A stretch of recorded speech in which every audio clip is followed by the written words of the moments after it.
સુરતના ઉન વિસ્તારમાં ચંડાળ ચોકડી પાસે યુવક અચાનક રસ્તા પર ઢળી પડ્યો. મોતની ચકચાર મચી. વેસ્તાન પોલીસે તપાસ હાથ ધરી. સુરત શહેરના ઉન વિસ્તારમાં ચંડાળ ચોકડી પાસે એક ચોંકાવનારી ઘટના સામે આવી છે.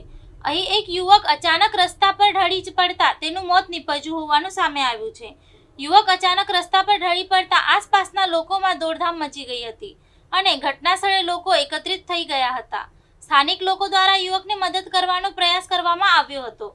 ઘટનાની જાણ થતાં વેસ્તાન પોલીસની ટીમ પણ સ્થળ પર પહોંચી હતી. પોલીસે સમગ્ર મામલે તપાસ હાથ ધરી છે.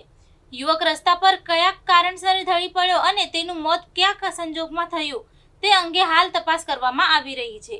યુવકના અચાનક મોતથી સમગ્ર વિસ્તારમાં ચકચાર મચી ગઈ છે. ઘટનાને પગલે આસપાસના લોકોમાં પણ ચિંતાનો માહોલ જોવા મળ્યો હતો. પોલીસ દ્વારા ઘટના સ્થળેથી જરૂરી માહિતી એકત્રિત કરવામાં આવી રહી છે. સાથે જ યુવકની ઓળખ અને તેના પરિવારજનો અંગેની વિગતો મેળવવાની કાર્યવાહી કરવામાં આવી રહી છે. યુવકના મોત પાછળ બીમારી, હાર્ટ એટેક કે અન્ય કોઈ કારણ જવાબદાર છે કે કેમ તે અંગે પણ તપાસ કરવામાં આવી રહી છે. હાલ મોતનું ચોક્કસ કારણ સત્તાવાર રીતે સામે આવ્યું નથી. પોલીસે જરૂરી કાર્યવાહી હાથ ધરી મૃતદેહને પોસ્ટમોર્ટમ માટે મોકલવાની કાર્યવાહી કરી હોવાની માહિતી છે. પોસ્ટમોર્ટમ રિપોર્ટ બાદ મોતનું ચોક્કસ કારણ સ્પષ્ટ થઈ શકે છે.